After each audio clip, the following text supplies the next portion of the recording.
Hey everyone, got an Amex gift card and want to use it with Apple Pay? Here's how you can add it in just a few simple steps. First of all, register your Amex gift card by visiting the website on the back of the card or calling customer support.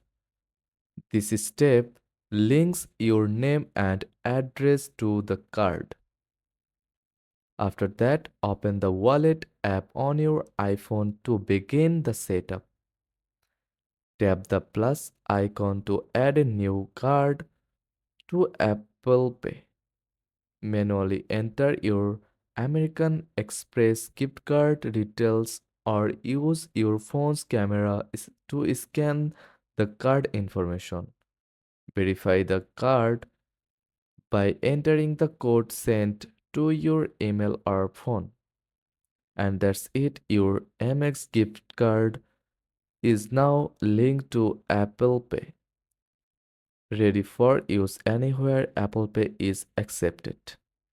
And that's it. Thanks for watching.